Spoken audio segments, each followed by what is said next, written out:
Birch reduction जो कि हम देख रहे हैं एरोमेटिक कंपाउंड्स में, बर्च रिडक्शन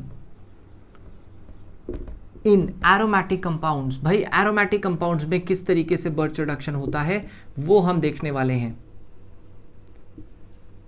तो एरोमेटिक कंपाउंड्स का मतलब हो गया बेंजीन, है ना। सपोज हमने बेंजीन ले लिया और बेंजीन में मैं कराना चाहता हूं बर्च रिडक्शन। बर्च रिडक्शन मतलब हमारा जो रिएजेंट है वो है सोडियम इन लिक्विड अमोनिया।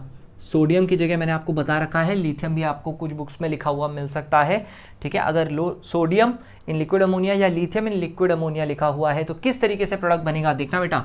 यहाँ पे जो प्रोडक्ट बनने वाला है वो आपको इस तरीके से दो पाई बॉन्ड्स पैरेलली, दो पाई बॉन्ड्स एकदम एक्सट्रीम ऑपोजिट साइड पे लगे हुए मिल जाएंगे, ठीक है। ये बनता कैसे है, कैसे हुआ होगा ये रिएक्शन, ध्यान से देखेंगे। इसकी अगर मैं मैकेनिज्म की बात करूं तो किस तरीके से हुआ ये मैकेनिज्म। तो सबसे पहला स्टेप, जैसे कि मैंने आपको बर्च रिडक्शन की मैकेनिज्म बताई थी वैसा ही कुछ है कि सबसे पहला स्टेप है कि भाई सोडियम ने अपना एक इलेक्ट्रॉन दिया। जैसे ही सोडियम ने इलेक्ट्रॉन दिया किसी भी पाई बॉन्ड को दिलवा दो, जैसे मान लो मैंने इस पाई बॉन्ड को वो इलेक्ट्रॉन दिलवा दिया तो क्या होगा, एक आ जाएगा नेगेटिव चार्ज और एक आ जाएगा ऑड इलेक्ट्रॉन। जैसे ही ऑड इलेक्ट्रॉन आएगा इस तरीके से मैंने पाई बॉन्ड्स बना दिए। अब इन दोनों में होगा रिपल्शन जैसे कि पहले भी हुआ था। तो ये दोनों कोशिश करेंगे अपने मैक्सिमम डिस्टेंस पे चले जाएं। इस ऑड इलेक्ट्रॉन को यहाँ से बेटा रेजोनेंस करवा दो, ऑड इलेक्ट्रॉन सिग्मा पाई करके मैक्सिमम डिस्टेंस पे भिजवा दो। जैसे ही आप इसे मैक्सिमम डिस्टेंस पे भिजवाओगे ये कुछ ऐसा दिखने लगेगा, देखना ऑड इलेक्ट्रॉन यहाँ पे पाई आ जाएगा और ऑड इलेक्ट्रॉन पहुँच जाएगा इस पोजिशन पे, ठीक है। और यहाँ आ जाएगा नेगेटिव चार्ज और यहाँ रहेगा पाई बॉन्ड। इस तरीके से ये बन जाएगा। अच्छा, ऐसा बनने के बाद आपको पता ही है ये क्या करेगा, अमोनिया से ले लेगा H, अमोनिया से ले लेगा H+, ठीक है। और फाइनली ये कुछ ऐसा दिखने लगेगा। इसको मैं थोड़ा सा ऐसा सीधा करके बना दे रहा हूँ।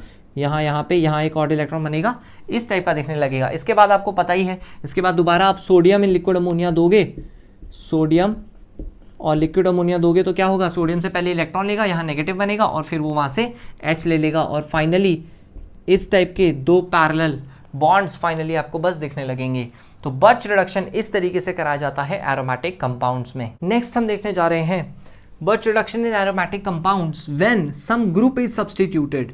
जैसे कि मान लो ये हमारा बेंजीन है और बेंजीन के ऊपर सपोज मैंने ऐसा कोई ग्रुप लगा दिया जो इलेक्ट्रॉन देने वाला ग्रुप है, इलेक्ट्रॉन जो देता है, ठीक है। तो वैसे केस में कैसा होएगा इसका मैकेनिज्म देखेंगे।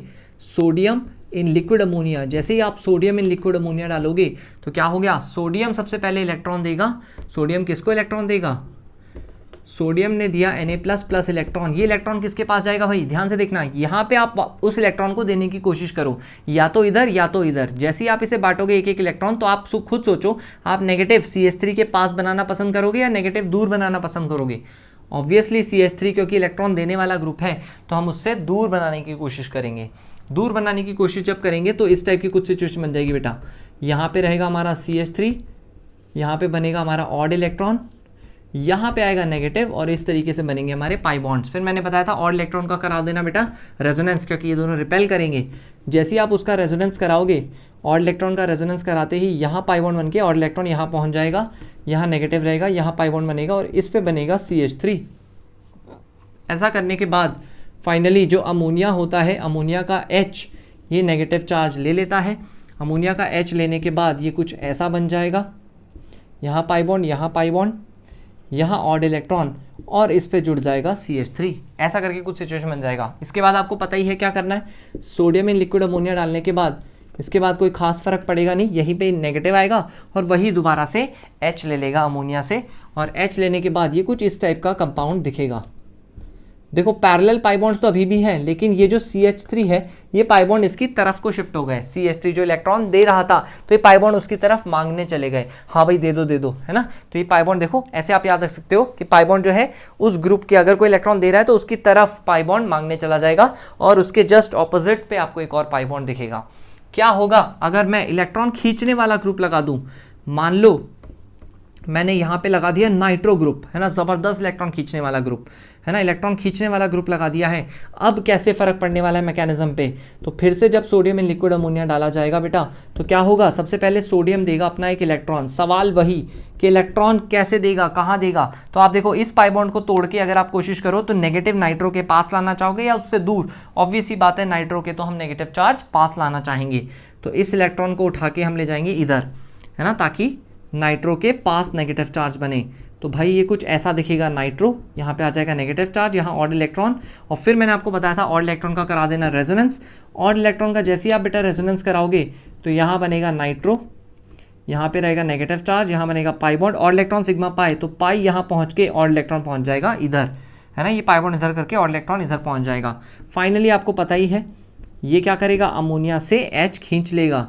जैसे अमोनिया से H प्लस निकाल लेगा तो ये कुछ ऐसा दिखेगा बेटा, यहाँ पाई बॉन्ड, यहाँ पाई बॉन्ड, यहाँ ऑड इलेक्ट्रॉन, और यहाँ पे जुड़ जाएगा नाइट्रो ग्रुप।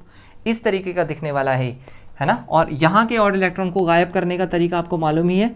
जैसे ही आप सोडियम इन लिक्विड अमोनिया डालोगे, ये इलेक्ट्रॉन लेके नेगेटिव बनेगा, वापस से H ले लेगा। तो इस तरीके का कुछ फाइनल कंपाउंड आपको बनता हुआ दिखाई देगा।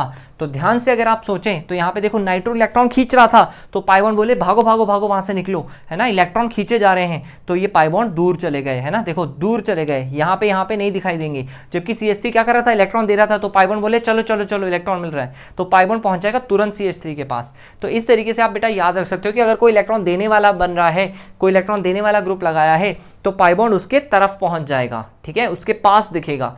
पर अगर कोई खींचने वाला ग्रुप लगा है तो उसके आसपास भटकेगा भी नहीं हमारा पाई इलेक्ट्रॉन, दूर दूर चले जाएंगे, है ना, यहाँ पे आसपास दिखेंगे भी नहीं। इससे दूर वाली पोजीशन पे लगा के उसके पैरेलल में पाई बॉन्ड लगाना है। अच्छा, पाई बॉन्ड्स हमेशा पैरेलल में लगेंगे, ध्यान से देखो, यहाँ पैरेलल में लगे हैं, यहाँ भी पैरेलल में लगे हैं। बस एक बार देने वाले के तो पास जाके लग गया एक पाई बॉन्ड, यहाँ पे ये खींच रहा था, तो दोनों पाई बॉन्ड जो पाई इलेक्ट्रॉन्स है वो दूर दूर भाग गए। तो इस तरीके से आप आसानी से याद रख सकते हो कि देने वाले के पास जाएंगे पाई बॉन्ड, और अगर कोई खींच रहा है तो उससे दूर दूर जाके पाई बॉन्ड्स लग जाएंगे। इस तरीके से आप बर्च रिडक्शन एरोमेटिक कंपाउंड्स में समझ सकते हो जब कोई ग्रुप लगा हुआ हो। क्लियर है?